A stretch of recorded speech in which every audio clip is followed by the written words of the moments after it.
नमस्कार विद्यार्थी मित्रांनो, आपण नवीन पाठाला सुरुवात केलेली आहे.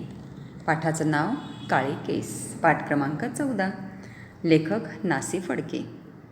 बघा, या पाठामध्ये काय सांगितलेलं आहे तर लेखकांच्या केसांच्या काळेपणाबद्दल अनेकांना प्रचंड कुतूहल आहे. आश्चर्य वाटते. लेखकाला काय आश्चर्य वाटत नाही, कारण नेहमीच ते प्रश्न विचारणारे म्हणजे बरीच जणं विचारत असतात. बघा, मग लेखक व्याख्यानानिमित्त बाहेरगावी जातात. तिथे जुन्या माणसांचे म्हणजे परिचयाची माणसे भेटतात. त्यांच्यात विचारांची देवाणघेवाण होते, अनेक गोष्टींची उजळणी होते. त्यातच मग एक गृहस्थ लेखकांच्या अजूनही काळे राहिलेल्या केसांची चौकशी करतो. लेखकांचे केस अजूनही काळे कसे, याचे त्या गृहस्थाला अगदी म्हणजे आश्चर्य वाटते. लेखक त्यांच्या चौकशीकडे दुर्लक्ष करतात. मग का मात्र एक गृहस्थ लेखकांच्या खनपटीलाच बसतात, म्हणजे त्यांचा पिच्छाच म्हणजे मागेच लागतात. बघा, लेखक त्यांची या ठिकाणी म्हणजे दुर्लक्ष करू पाहतात, विषय बदलू पाहतात, पण लेखकांच्या लक्षात येते की त्या गृहस्थांचे केस पांढरे झाले होते. कलप लावण्याचा प्रयत्न त्यांचा निरुपयोगी ठरत होता, म्हणजे कितीही काळी करण्याचा प्रयत्न केला तरीसुद्धा पांढरेच दिसत होते. केसांचा पांढरेपणा उघडा पडून त्यांचे म्हणजे दर्शन दयनीय झालं होतं. केसांची दुर्दशा झाली होती आणि म्हणूनच लेखकांचा ते पिच्छा पुरवत होते, मागे लागत होते. सांगा तुमचे केस कशामुळे काळेच राहिले आहेत. ठीक आहे. आता त्या गृहस्थांची समजूत काढण्याचा लेखकाने केला प्रयत्न.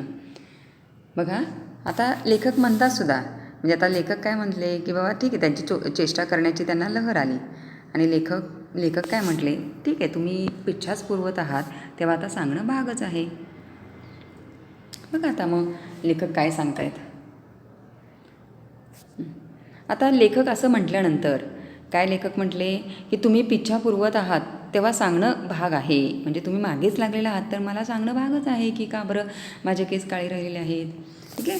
मग आता बघूयात गृहस्थ लगेच काय म्हणतात. बघा, आता कसं बोललात. ते खुशीत येऊन म्हणाले, सांगा काय केलं. मी म्हटलं, असं पहा, केस कशामुळे पांढरे होतात, फार विचार केल्यानं, नाही का.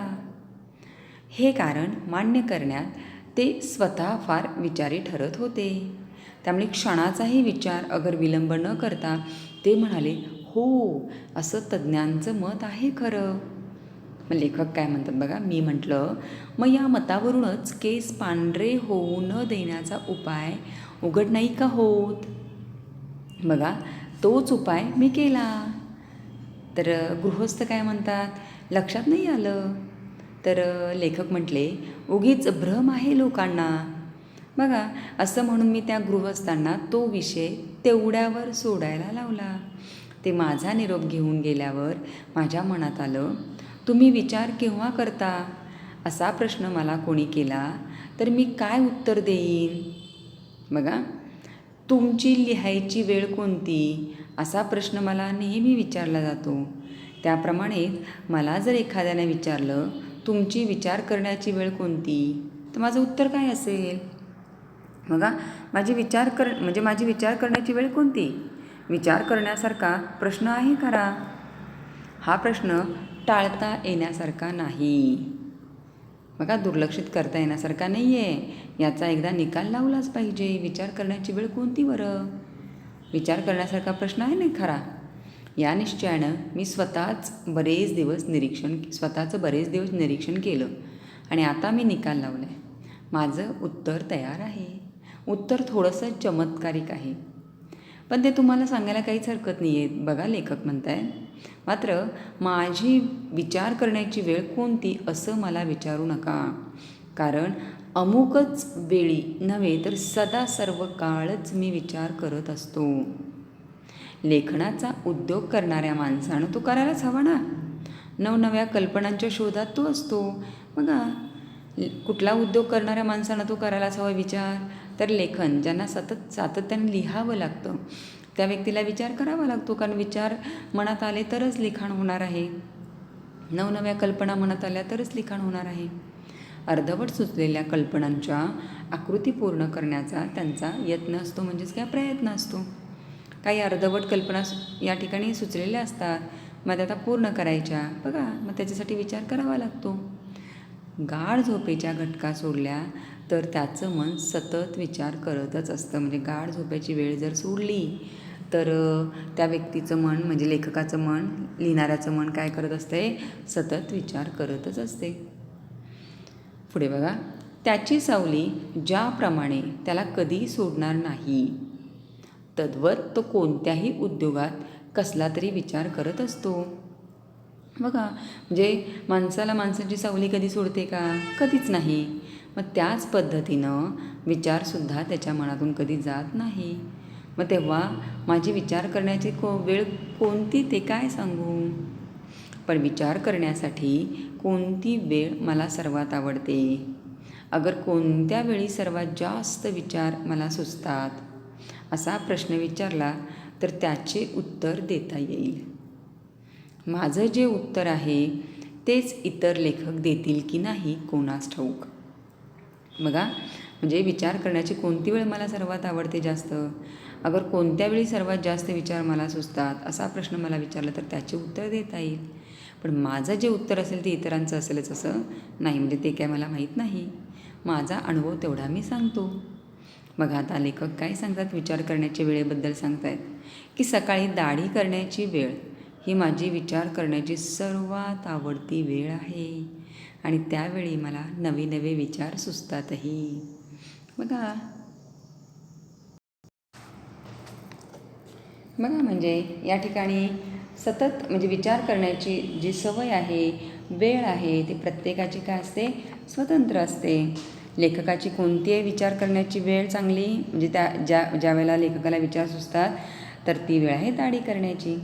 बघा, काहींचं उत्तर असेल म्हणजे अभ्यासाच्या पण प्रत्येकाच्या वेळा वेगवेगळ्या असतात.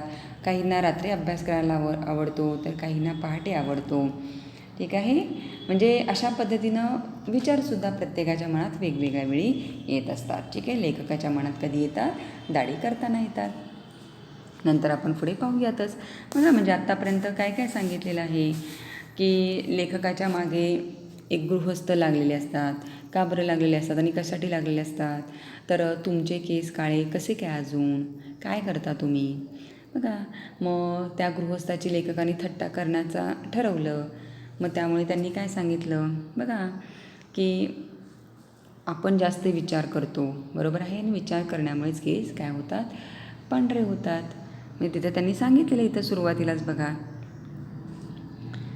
म्हणजे लेखक काय म्हणतात की केस पांढरे होऊ न देण्याचा उपाय उघड नाही का होत, तोच उपाय मी केला. कारण का त्याच्या आधी काय सांगितलेलं आहे की केस कशामुळे पांढरे होतात, फार विचार केल्यानं नाही का. लेखक बघा वरती म्हणत आहेत, हे कारण मान्य करण्यात ते स्वतः फार विचारी ठरत होते. त्यामुळे क्षणाचाही विलंब न करता लगेच ते गृहस्थ काय म्हटले, हो, तज्ज्ञांचंही असंच म्हणणं आहे. मग आणि ते गृहस्थ का मागं लागले, दिवसागणिक वय वाढत जातं, मग वाढत्या वयाबरोबर शरीरावर परिणाम होतोच. मग हे सर्व माणसे कधी टाळू शकत नाही. ठीक आहे, माणूस निसर्गाच्या विरोधात जाऊ शकत नाही. ही वस्तुस्थिती लक्षात घेऊन माणसाने एखाद्या क्षेत्रात आपले नाव प्रसिद्ध करण्याचा प्रयत्न केला पाहिजे. बघा, आपली आवड निवड बारकाईने तपासून पाहिली पाहिजे. ठीक आहे, म्हणजे इथं लेखकाने खनपटीला बसलेल्या माणसाशी म्हणजे मागेच लागलेल्या माणसाशी कलप लावल्यावरून केलेल्या म्हणजे विनोदच केलेला आहे ना. ठीक आहे, म्हणजे प्रत्येकानं काय केलं पाहिजे, तर आपापल्या क्षेत्रात आपलं नाव प्रसिद्ध करण्याचा प्रयत्न केला पाहिजे. शालेय जीवनापासूनच त्याची सुरुवात केली पाहिजे. आपली आवड निवड बारकाईनं तपासून पाहिली पाहिजे. कुवत आपली काय आहे, प्रगती आपण कशात करू शकतो याचा शोध घ्यायला पाहिजे. मग बघा, वय वाढण्याचे दुःख होणार नाही, उलट आपल्या कर्तबगारीमुळे लोक आपल्याला तरुणच समजत राहतील. बघा, असं म्हणजे आपण म्हणू शकतो. ठीक आहे, तर या ठिकाणी लक्षात आलं असेल तुमच्या की लेखकाने बघा खुमासदार खुसखुशीत शैलीत कशा पद्धतीनं वर्णन केलेलं आहे ते. ठीक आहे, तर या ठिकाणी आपण मुलांनो थांबूया, तेवढाच भाग आपण बघूयात. याच्यावरचे बघा इथं हे शब्दार्थ आहेत. लहरी म्हणजे छानदिष्ट, निष्णात म्हणजे प्रवीण, निपुण. बघा, वाचून घ्या. बुजणे, घाबरणे.